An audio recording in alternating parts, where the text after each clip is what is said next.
Eu sempre digo que o principal erro cometido pelos engenheiros e arquitetos empreendedores na administração dos seus negócios é achar que é possível gerir um negócio como um escritório de engenharia ou de arquitetura na base da criatividade, do jeitinho, do bom senso, ou pior ainda, do senso comum.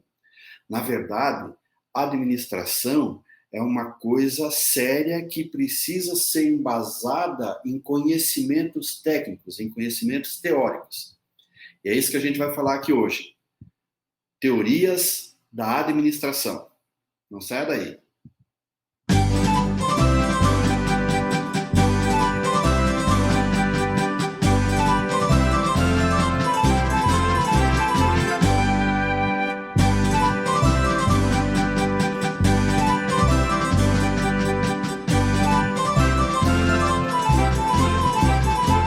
Teoria geral da administração é um nome que se dá a um conjunto de teorias que foram sendo desenvolvidas ao longo dos últimos 120 anos e que tem o objetivo, esse conjunto de teorias, de desvendar os segredos das organizações e seus processos de produção. Essas teorias geralmente se aplicam aos campos de tarefas, pessoas, estrutura, tecnologias e ambiente. Até o final do século XIX, por volta de 1880, 1890, o sistema de gestão das empresas era muito baseado no que fazer, não no como fazer. Havia um trabalho para ser concluído e as pessoas faziam da maneira como tinham aprendido com seus mestres, ou enfim, da forma como sabiam fazer. Não havia uma organização nos sistemas produtivos. Na virada do século XIX para o século XX, um engenheiro norte-americano chamado Frederick Taylor desenvolveu uma teoria da administração científica. Essa teoria foi largamente aceita e utilizada por praticamente todo mundo nos Estados Unidos na primeira metade do século XX, e ajudou a consolidar as bases do desenvolvimento norte-americano e da tomada da condição de potência número 1 do mundo naquele período. Na mesma época, lá no início do século XIX, um outro engenheiro francês chamado Henri Fayol desenvolveu um sistema semelhante, que hoje nós conhecemos como teoria clássica da administração, mas enquanto o Taylor se ocupava do processo produtivo, do chão de fábrica, o Henri Fayol se ocupava da parte administrativa propriamente dita. Então, o Taylor desenvolveu uma teoria que se aplicava muito fortemente à produção, ao sistema produtivo. E o Henri Fayol desenvolveu uma parte da teoria que se ocupa à parte administrativa. Nenhuma dessas duas teorias dava a suficiente importância à questão do ser humano. A teoria da administração científica do Taylor era particularmente omissa com relação a seres humanos, às pessoas em si. A pessoa, o empregado, o ser humano, na teoria do Taylor, era considerado parte do sistema, uma máquina de operar e de alcançar determinados resultados.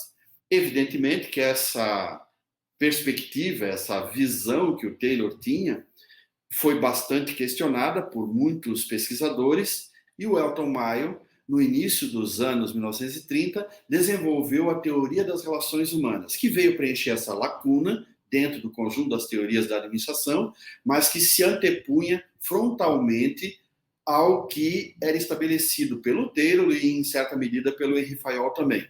Havia uma discussão muito grande, uma polarização, pessoas que defendiam o Taylor, pessoas que defendiam o Henri Fayol, havia um fla-flu, a gente sabe bem como é que isso aí funciona. Nesse tempo, Max Weber, um economista alemão, acabou desenvolvendo também uma teoria chamada de teoria da burocracia, que é bastante importante dentro da administração, que muita gente acaba tendo uma certa reserva, uma certa restrição, por conta de que a palavra burocracia tem uma conotação negativa entre nós, Mas a teoria da burocracia, desenvolvida pelo Max Weber, ela organiza papéis, organiza funções e organiza documentação do processo administrativo.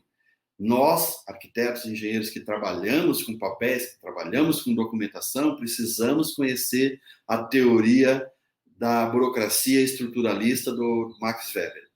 Quanto às teorias da administração científica, a teoria clássica e a teoria das relações humanas, foram necessários mais de 20 anos, praticamente uma geração de pesquisadores, para que acontecesse algum tipo de consenso.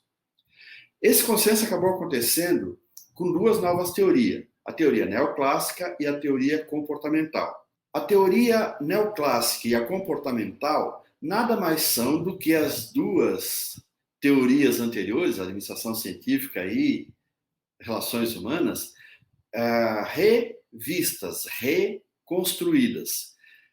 A primeira, teoria neoclássica, era a teoria da administração científica sem os defeitos originais e agregando alguns valores da teoria das relações humanas. E a segunda, teoria comportamental, era a teoria das relações humanas sem a radicalização que havia na teoria original, refinada, melhorada e incluindo algumas coisas boas da teoria da administração científica. Então, essas duas teorias, a comportamental e a neoclássica, são aquelas que a gente utiliza com mais força nas nossas organizações nos dias de hoje. A teoria da contingência e, mais recentemente, a teoria dos stakeholders são duas teorias mais recentes, mais contemporâneas, e que são igualmente importantes para preencher lacunas que a teoria comportamental e a neoclássica não conseguiam cobrir.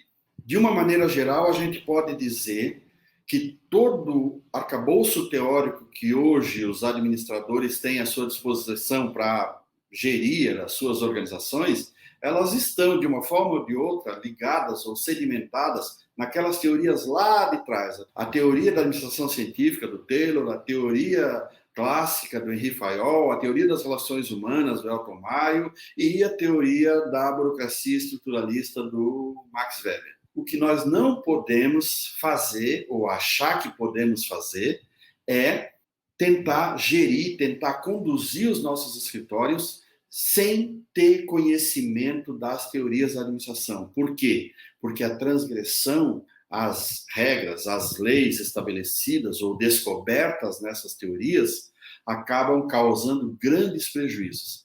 Não sofra prejuízos nos seus escritórios, não perca a mão do seu escritório por achar que conhecimento teórico não é importante. É muito importante, sim.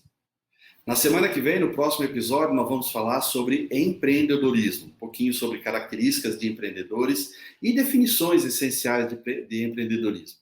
Vou esperar você na semana que vem. Até lá.